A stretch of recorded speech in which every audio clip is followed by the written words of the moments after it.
할렐루야. 오늘 우리가 함께 나눌 말씀의 제목은 흐르는 강물처럼 2입니다. 흐르는 강물처럼 2. 저는 지난 주일 설교 말미의 끝부분에서요, 우리가 만약 하나님으로부터 정말 이런 청천벽력 같은 말씀을 들으면 어떻게 할 건가라는 질문을 드린 바가 있습니다. 어떤 질문이냐면요, 얘야, 너의 이름은 생명록에 없구나. 아무리 찾아봐도 없구나. 다시 한번 찾아봐도 없어. 어떡하지? 라는 말씀을 듣게 된다면 우리는 어떻게 할 건가요? 라는 질문을 드린 바가 있습니다. 여러분, 그런 말씀을 듣게 된다 해도 구원에 관해서만큼은 우리가 그 어떤 양보도 할 수 없다라는 말씀을 드렸죠. 주님의 모든 말씀에 저는 순종할 겁니다. 순종해왔고 순종할 겁니다. 하지만 저는 구원만큼은 포기할 수 없습니다. 저는 예수 그리스도를 포기할 수 없습니다. 주님의 나라에 들어가는 것 저는 절대로 포기할 수 없습니다. 설령 주님의 명령이라 할지라도 저는 예수님과 천국 포기하는 그 명령만큼은 저는 따를 수 없습니다. 왜일까요? 왜냐하면요, 하나님은 그런 명령 하실 리가 없기 때문이죠. 할렐루야. 그러면서 함께 읽었던 말씀이 마태복음 11장 12절의 말씀이었어요. 한번 같이 볼까요? 같이 읽습니다. 시작. 세례 요한의 때부터 지금까지 천국은 침노를 당하나니 침노하는 자는 빼앗느니라. 이 말씀 강한 말씀입니다. 굉장히 강한 말씀이죠. 자, 여러분, 저는 이 말씀에 하나님의 모든 진심이 녹아 있다라고 저는 그렇게 믿습니다. 하나님의 진심? 네. 여러분, 침노가 무슨 뜻입니까? 침노는요, 쳐들어간다는 뜻이잖아요. 허락받거나 타협하는 것이 아닙니다. 수단과 방법을 가리지 않고 목적을 위해 쳐들어가서 여러분 빼앗는다. 구약의 이 단어는요, 더 강해요. 뭔지 아세요, 여러분? 갑자기 쳐들어가서 빼앗는다. 그런 뜻입니다. 놀랍게도요, 침노라고 하는 이 헬라어 비아조라고 하는 이 단어는요, 폭력이라는 말에서 나온 말입니다. 천국과 폭력, 여러분 이거 연결되십니까? 수단과 방법을 가리지 말고 쳐들어가서 빼앗으라는 거예요. 무엇을요? 구원을, 천국을. 그럼 천국을 그냥 아무나 가서 쳐들어가서 그걸 빼앗는 거예요? 천국에는 지키는 사람도 없나요? 아무나 그냥 가서 쳐들어가면 된다는 말입니까? 예, 그 말씀입니다.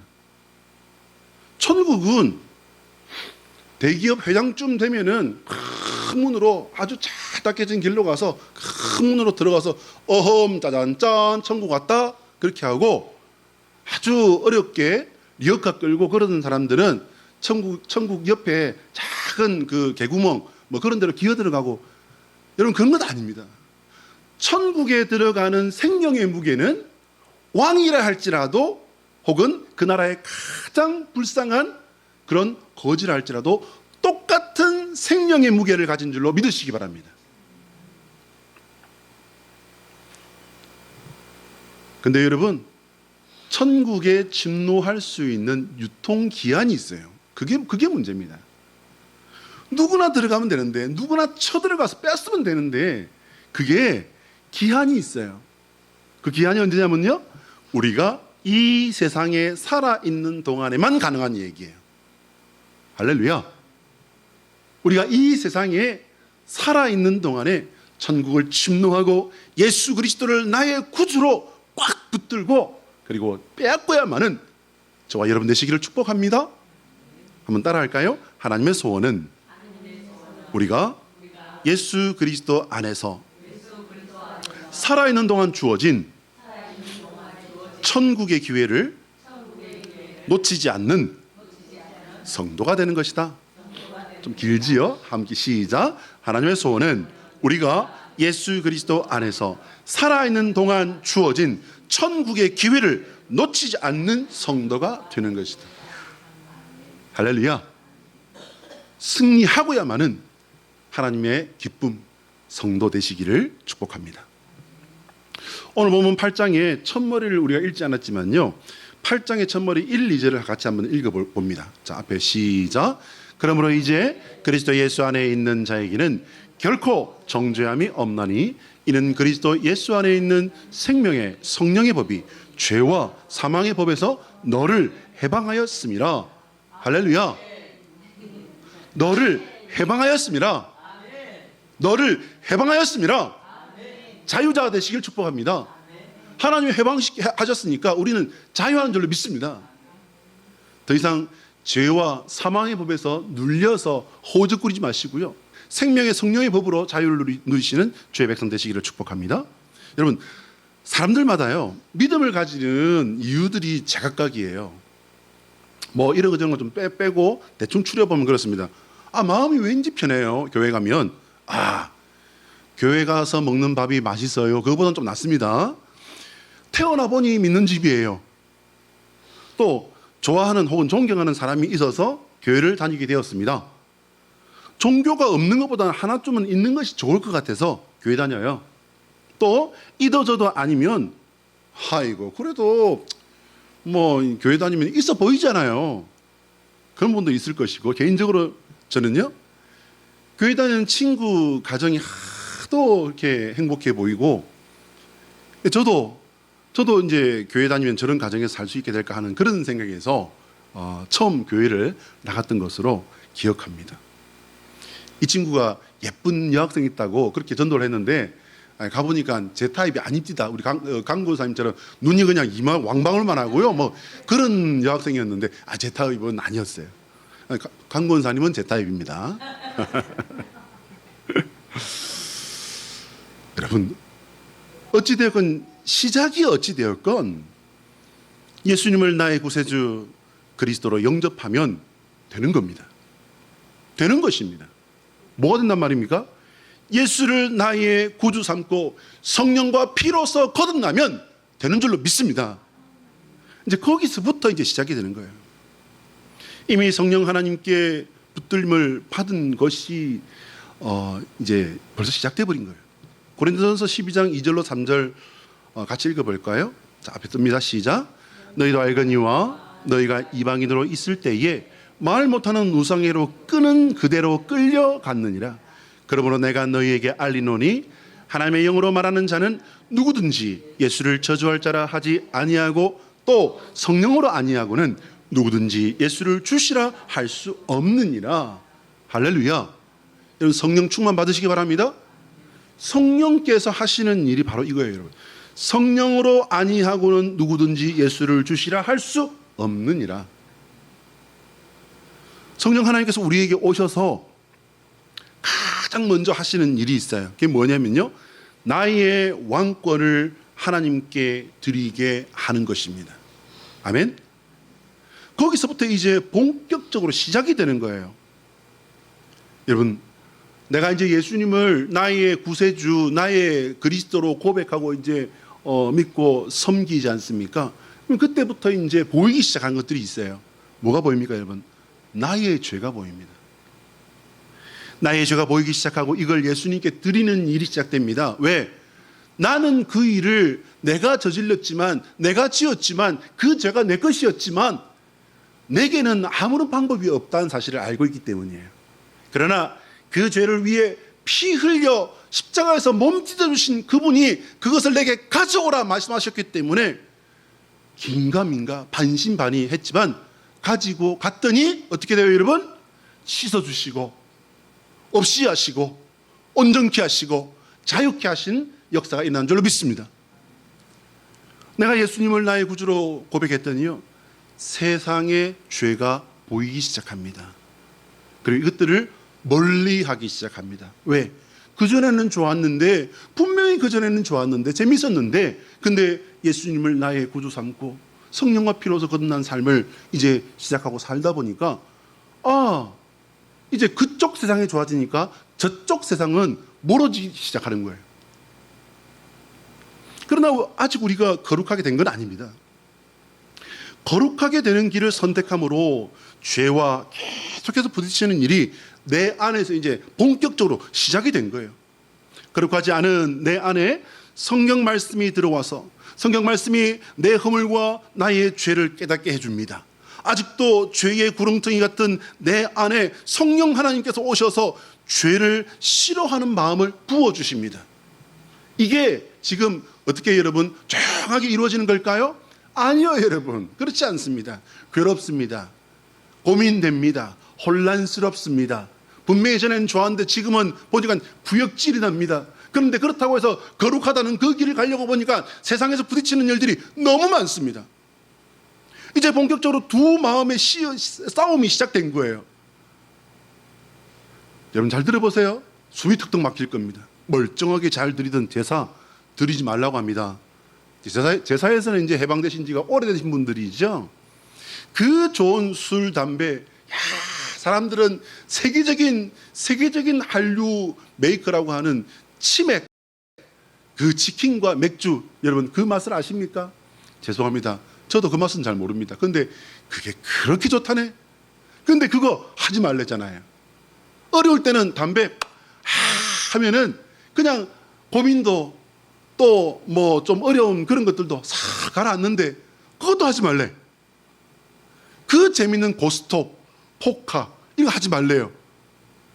살다 보면 때로는 거짓말도 할 수 있는데, 그리고 하얀 거짓말 같은 경우에는 이러지도 저러지도 못하는 경우에 얼마나 욕이 난데 그것조차도 하지 말랍니다.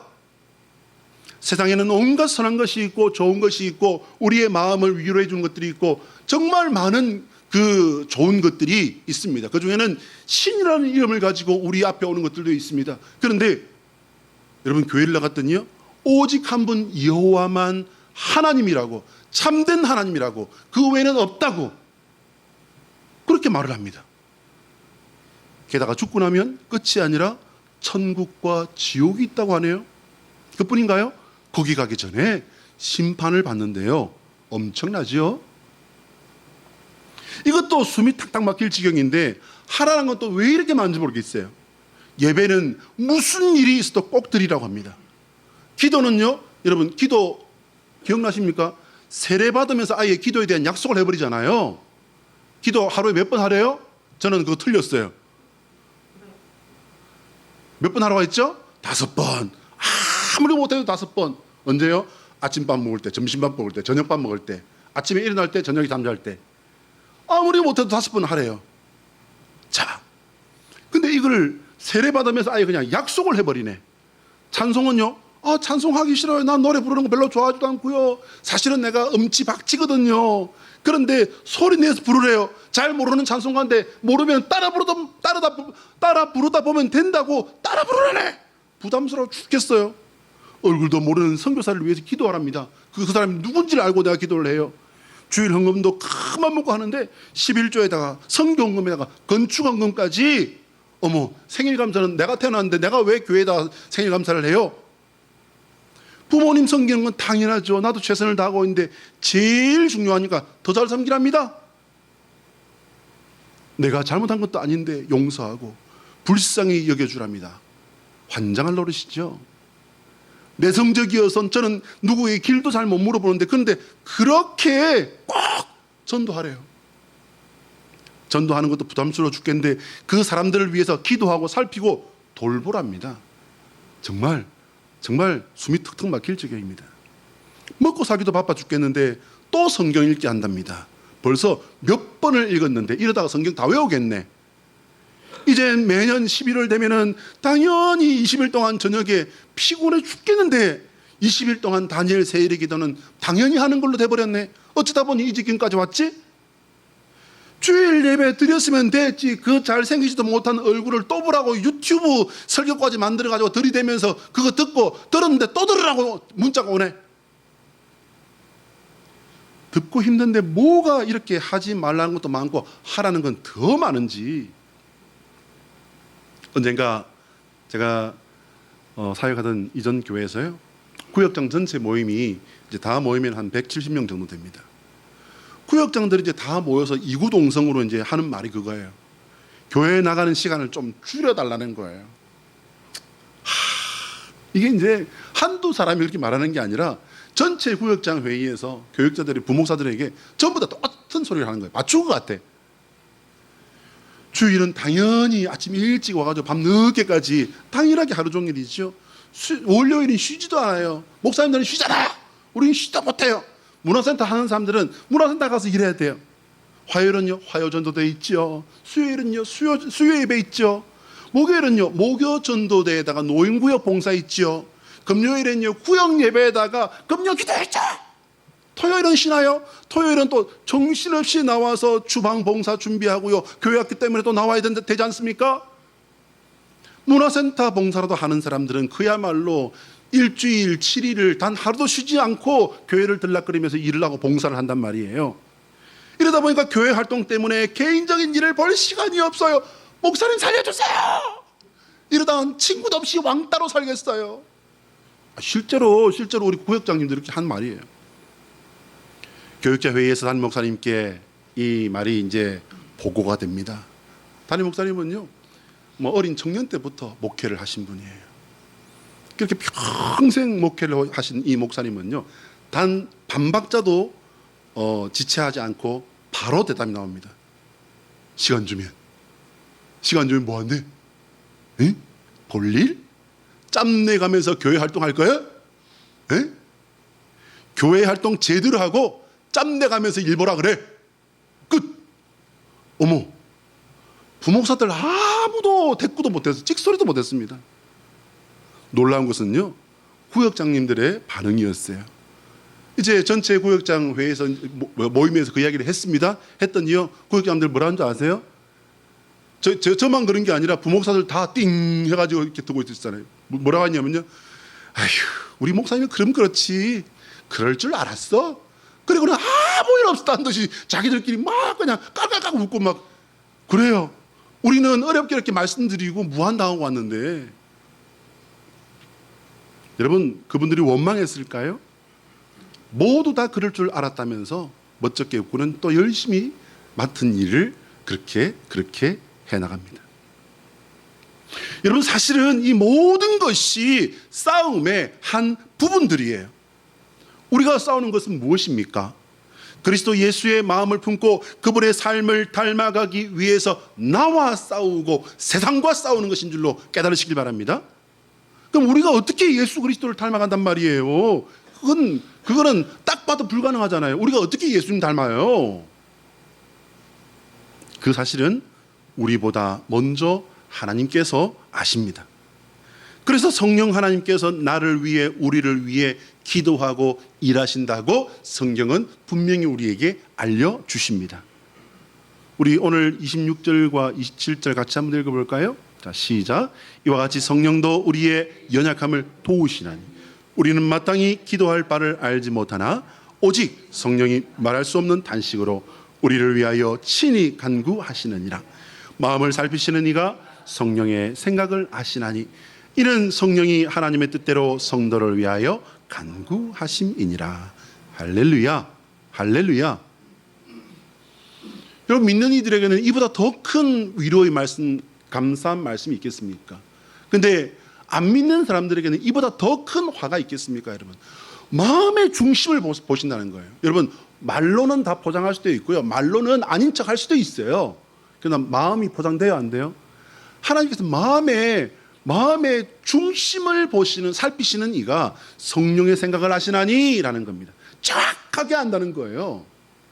거짓말한다고 해서 이게 덮어지고 또 아닌 척 되는 게 아니란 말입니다. 우리가 신앙적인 삶을 살기 위해 뭔가 하기 전에 이미 성령 하나님께서 우리를 위해 기도하고 일하시는 줄 믿으시길 바랍니다. 우리가 연약하기 때문에 기도는커녕 여전히 육신에 휘둘리는 삶을 살아갈 때 성령 하나님께서 우리를 위해 기도하고 간구하신다는 거예요. 문제는 뭡니까, 여러분? 내 안에 찔림과 내 안에 내 죄로 말미암은 아픔이 있어야 되는 줄로 믿으시기 바랍니다. 하나님은 그것을 믿음으로 받으십니다. 우리는 실패해서 또 죄송하고 실패해서 또 마음이 무너지고 내가 바른 줄 알고 하나님의 뜻이 무엇인 줄 알기 때문에 따르기 위해서 힘쓰고 애쓰고 노력했는데 또 안 됐네. 나는 이거밖에 안 되나. 여러분, 그것이 무너지는 마음이 되어서는 안 됩니다. 하나님 앞에 죄송한 마음은 믿음 없이는 안 되는 마음이라는 사실을 깨달으시길 바랍니다. 하나님 앞에서 죄송하실 때에 하나님은 그것을 기특하게 여기시고 갸륵하게 여기신 줄 믿으시길 바랍니다. 하나님께서는 이미 모든 것을 주실 것을 결정해 놓으신 거예요. 32절 말씀 제가 읽어드립니다. 자기 아들을 아끼지 아니하시고 우리 모든 사람을 위하여 내주신 이가 어찌 그 아들과 함께 모든 것을 우리에게 주시지 아니하겠느냐. 여러분, 이거 너무 당연한 말씀 아니에요? 여러분, 아들을 준다는 거 됩니까? 저는 지금도 마찬가지예요. 제 아이들이 만약에 필요하다면 제 심장을 떼줄 수 있어요. 이거는 단 1초도 망설일 필요가 없고 할 수 있는 일입니다.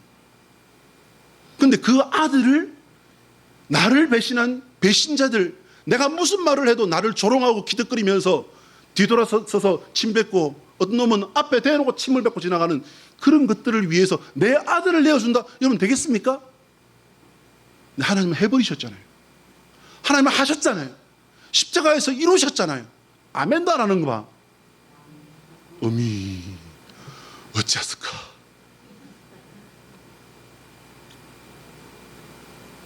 그럼 우리는 뭘 해야 할까요? 예수님처럼 우리에게 주어진 십자가를 넉넉히 이기는 삶을 살아야 합니다. 십자가 우리는 절대 택도 없습니다. 우리 37절 같이 읽어볼까요? 자, 시작. 그러나 이 모든 일에 우리를 사랑하시는 이로 말미암아 우리가 넉넉히 이기느니라. 결과는 이미 주어졌다니까요, 여러분. 우리는 넉넉히 이기는 거예요. 단 앞에 있지 않습니까? 우리를 사랑하시는 이로 말미암아. 우리가 하는 게 아니에요. 어차피란 말 자체가 별로 좋은 건 아니지만 이게 사실은 걸 어떻게 해요? 우리가 하는 게 아니라 이 모든 일에 우리를 사랑하시는 이로 말미암아 우리가 넉넉히 이기는 거예요. 나는 100점 100패가 아니라 1억 번을 덤벼도 안 되는 거예요. 그러나 마음을 살피시는 그이 성령님과 함께 우리 안에서 일하시는 그분이 우리를 넉넉히 이기게 하시는 줄 믿으시길 바랍니다. 하나님께서 우리를 위해 기도하시는데 기도만 하시는 게 아니에요.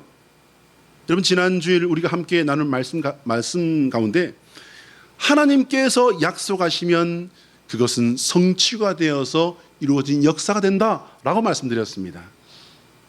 또한 하나님께서 기도하시면은요, 당연히 뭐가 일어난다고 말씀드렸습니까? 기적의 역사가 일어난다. 여러분, 기적의 역사인데 당연히 일어난대요. 경우에 따라서는요, 초자연적인 일이 일어나 버리는 것이 하나님의 기도입니다. 그 모든 것이 우리가 예수 그리스도를 따라가게 하려는 하나님의 열심이라는 사실을 깨달으시길 바랍니다. 자, 한번 따라합니다. 예수 그리스도의 십자가는 내가 사는 날 동안 붙잡아야 할 마지막 기회이다. 시작. 예수 그리스도의 십자가는 내가 사는 날 동안 붙잡아야 할 마지막 기회이다. 할렐루야. 깨달으십니까? 여러분, 왜 마지막 기회입니까? 유일하기 때문이에요. 하나님은 이것 외에 주시는 게 없어요. 사람들은 여러 가지를 말을 합니다. 그리고 또 그것을 믿는다고 합니다. 참 안타까운 일이지요. 그러나 성경을 보시고, 우리는 성경을 믿는 사람들입니다. 성경을 통해 우리가 알고 있는 사실 하나는, 하나님께서는, 우리 하나님 아버지께서는 예수 그리스도의 십자가 외에는 구원받을 다른 길을 주신 일이 없습니다. 여러분, 혹시 성령 회방죄라는 말 들어보셨습니까? 성령 회방죄라는 말 들어보셨을 겁니다. 성경에서 유일하게 용서받지 못하는 죄가 바로 성령님을 회방한 죄라고 합니다. 예수님께서 이거 직접 우리에게 주신 놀라운 경고입니다. 마태복음 12장 31절로 32절 말씀을 우리 같이 읽어볼까요? 시작. 그러므로 내가 너희에게 이르노니 사람에 대한 모든 죄와 모독은 사심을 얻되 성령을 모독하는 것은 사심을 얻지 못하겠고, 또 누구든지 말로 인자를 거역하면 사심을 얻되 누구든지 말로 성령을 거역하면 이 세상과 오는 세상에서도 사심을 얻지 못하리라. 할렐루야. 예수 그리스도의 십자가 앞에서는 어떤 허물도 어떤 죄악도 용서받습니다. 심지어는 어느 간증하시는 장로님 말씀에 의할 것 같으면요, 엽기 연쇄 살인죄를 저질렀던 그 범죄자들이 어떻게 감옥에서 예수님을 믿게 됐어요. 그리고 이제 그분들 사형당했습니다. 사형당하는 자리에서 자신의 죄를 고백하고 자기가 죽였던 사람들의 그 사람들과 그 가족들에게 사죄하고 하나님께 자기 영혼을 맡기고 그리고 사형장의 이슬로 사라지게 됩니다. 여러분, 하나님께서 이거 용서하셨을까요? 안 하셨을까요? 저는 용서하신 줄로 믿습니다. 그런데 이것을 끝까지 받아들이지 아니하고 계속 전도를 받고 복음을 전해 들었음에도 불구하고 저는 그보다 더 저한테 맞는 걸 가지고 있습니다. 그러면서 도인처럼 세상을 초탈한 사람처럼 살아가던 어떤 그 범죄자는요, 그 사형장으로 끌려오면서 이를 버득버득 깔고 그리고 또 오줌을 싸고 온갖 저주와 그 악한 말들을 하면서 그 순간이라도 여러분 받아들였다면 어떻게 됐을까요?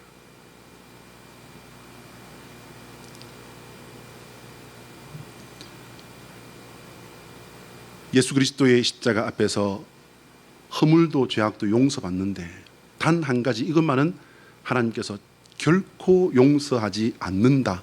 그것은 바로 성령 하나님을 모독하는 죄라고 했습니다. 개혁 성경에서는, 이제 우리가 전에 쓰던 개혁 성경에서는 성령 회방죄라고 했어요. 그렇게 되어 있는데 지금 우리가 쓰고 있는 개혁 개정 성경에서는 모욕이라는 단어를 쓰고 있습니다. 개혁 개정에 마태복음 12장 31절에는 모욕으로 나오고 32절에는 거역이라는 말로 나오기 때문에 결국 회방이라는 말로 줄여서 써도 크게 무리는 없을 듯합니다. 여러분, 모욕이 되었건 거역이 되었건 전제되는 것은 뭐냐면 성령 하나님께 대항하고 그리고 거역하는 죄를 짓는 걸 말하는 거예요. 성령 하나님께서 대체 뭘 하시길래 그분을 모욕하고 거역한단 말입니까? 하나님께서는 결코 용서하지 않으시고 영원히 용서하지 않으신다고 말씀하시는데 어떤 그 일을 하실까? 성령 하나님은 아까 말씀드린 바와 같이 하나님의 영이라는 겁니다. 사도행전 16장 7절 말씀이에요. 하나님의 영입니다. 성령 하나님께서는 우리 죄인을 예수 그리스도께로 인도하시는 역할을 하십니다. 성령께서 우리가 예수님을 왕으로 고백하도록 주도하십니다. 그리고 섬기도록 인도하십니다. 성령께서 예수님의 가르침을 생각나게 하시고 따르게 하시는 거예요. 성령 하나님께서 거룩하지 못한 우리가 예배자의 심령으로 거듭나게 하시는 이가 성령님이십니다. 성령 하나님께서 죄를 죄로 알게 하시고 우리가 대적하고 피하게 하십니다. 성령 하나님께서 매일매일 거룩한 삶에 실패해도 그것을 또 아파하면서도 또 도전하게 하시는 이가 성령 하나님이신 줄로 믿으시기 바랍니다. 성령 하나님께서 미련한 우리가 하나님의 마음을 닮아가게 하시는 거예요. 마지막으로 성령 하나님께서 하시는 일이 있습니다. 우리의 마지막으로 말입니다. 우리의 마지막 자리에, 마지막 순간에 예수 그리스도를 선택하게 하고 마지막 자리에서도 그 믿음 지키게 하시는 이가 성령 하나님이신 줄 믿으시길 바랍니다. 여러분, 이 모든 것이 뭘 위한 겁니까? 성령 하나님께서 하시는 이 모든 일이 뭘 위한 겁니까? 우리가 구원받는 것입니다. 하나님의 사랑 안에 거하면서 생명과 복락을 누리게 하시는 것, 그게 성령 하나님께서 원하시는 일이고 성령 하나님께서 하시는 일입니다. 끝까지 믿음 안에서 몸부림치게 하시고 마지막 순간에 승리하게 하려는 하나님의 뜻을, 하나님 아버지의 뜻을 성령 하나님께서 이루어 가시는 것입니다. 이거 막으면 하나님께서 결코 용서하지 아니하시리라. 우리가 성령 하나님께 순종하는 방법은요, 수용하는 방법과 같아요. 나의 힘을 풀고 성령 하나님을 받아들이고 그분께서 내 안에서 일하게 하시기 바랍니다. 기도하겠습니다.